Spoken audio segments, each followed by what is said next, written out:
Pada zaman dahulu kala, di sebuah desa tinggallah seorang janda bernama Mbok Rondo. Ia tinggal seorang diri karena suaminya sudah lama meninggal dunia. Suatu hari, ia mengangkat seorang anak laki-laki menjadi anaknya. Anak angkatnya diberi nama Joko Tarub. Joko Tarub pun tumbuh beranjak dewasa. Joko Tarub menjadi pemuda yang sangat tampan, gagah, dan baik hati. Ia juga memiliki kesaktian. Setiap hari, ia selalu membantu ibunya di sawah. Karena memiliki wajah yang sangat tampan, banyak sekali gadis-gadis cantik yang ingin menjadi istrinya. Namun, ia belum ingin menikah. Setiap hari, ibunya menyuruh Joko Tarub untuk segera menikah. Namun, lagi-lagi Joko Tarub menolak permintaan ibunya. Suatu hari, Mbok Rondo jatuh sakit dan menghembuskan nafas terakhirnya. Joko Tarub pun sangat sedih. Sejak kematian Mbok Rondo, Joko Tarub sering sekali melamun. Kini, sawah ladangnya terbengkalai. Sia-sia aku bekerja, untuk siapa hasilnya? Kuman Joko Tarub. Di suatu malam, Joko Tarub bermimpi memakan daging rusa. Pada saat ia terbangun dari tidurnya, ia pun langsung pergi ke hutan. Dari pagi sampai siang hari, ia berjalan. Namun, ia sama sekali tidak menjumpai rusa. Jangankan rusa, kancil pun satu tidak ada. Ketika di hutan, ia melewati telaga, dan secara tidak sengaja, ia melihat para bidadari sedang mandi di sana.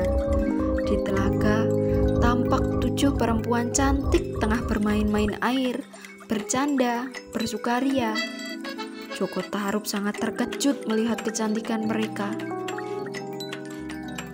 Karena Joko Tarub merasa terpikat oleh 7 bidadari itu, akhirnya ia mengambil salah satu selendangnya. Setelah para bidadari beres mandi, mereka pun berdandan dan bersiap-siap untuk kembali ke kayangan. Mereka kembali mengenakan selendangnya masing-masing. Namun, salah satu bidadari itu tidak menemukan selendangnya. Keenam kakaknya turut membantu mencari. Namun, hingga senja tak ditemukan juga. Karena hari sudah mulai senja, mulai gelap, Nawang Wulan pun ditinggalkan seorang sendiri di telaga.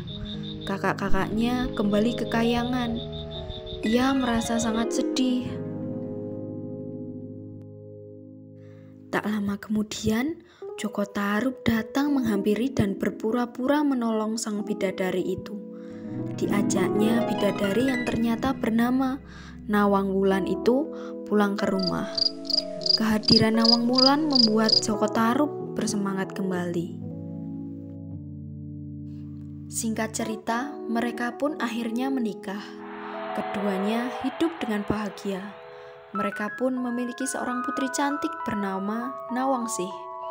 Sebelum mereka menikah, Nawang Wulan mengingatkan kepada Joko Tarub untuk tidak menanyakan kebiasaan yang akan dilakukannya nanti setelah ia menjadi istrinya. Rahasianya yaitu Nawang Wulan memasak nasi selalu menggunakan 1 butir beras. Dengan sebutir beras, ia dapat menghasilkan nasi yang sangat banyak. Suatu hari, setelah mereka menikah, Joko Tarub sangat penasaran.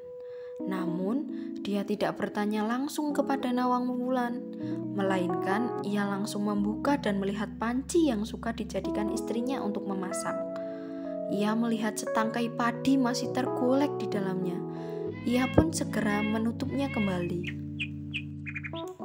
Akibat rasa penasaran Joko Tarub, Nawang Wulan kembali kehilangan kekuatannya.